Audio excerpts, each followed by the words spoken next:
Diane, welcome back to Boston. I can't believe it. It You was promised 1 year ago, wasn't it? Exactly, almost to the day. Yes.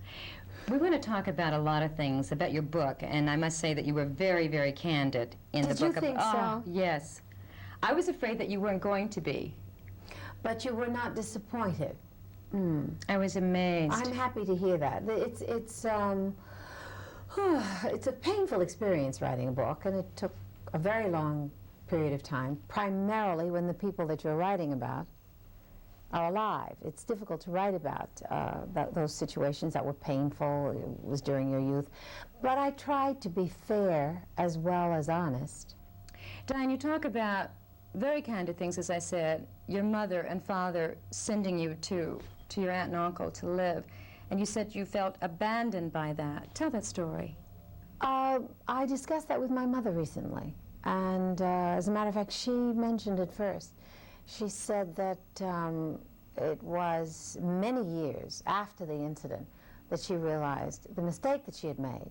But of course, there was no erasing the damage that had been caused. And I can only say to my parents the same thing I say to every parent, the same thing I say to myself. We all do the best we can.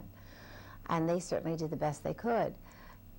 The fact that it was a toll taker, an emotional toll taker, and allowed enormous insecurities that motivated my behavior for many, many years. How could my parents know that? But let's clear it up, because I don't think we set it out properly as to why they left you and how old you were when they sent you to your aunt. I was, I don't think, a year old. I don't recall exactly. I was a baby.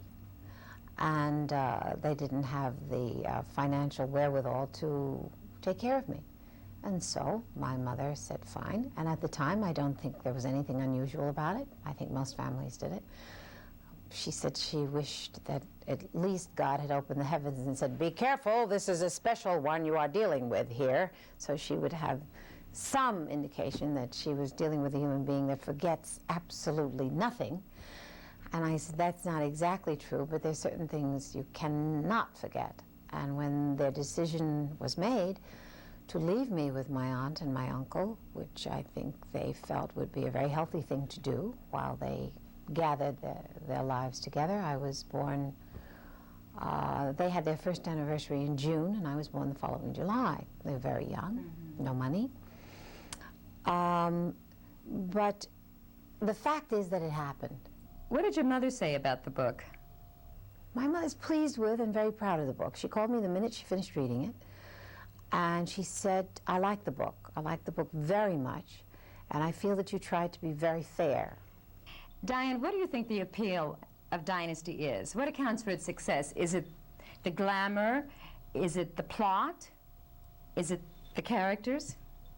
Oh, well, I think Dynasty is possibly the most glamorous show on television and the most glamorous show that viewers have seen around the world coming out of the American television industry in years. We are almost a 1940-something or other movie. The concentration on lighting and sets and clothes is high-powered, high-fashion glamour. It has affected the world, I think.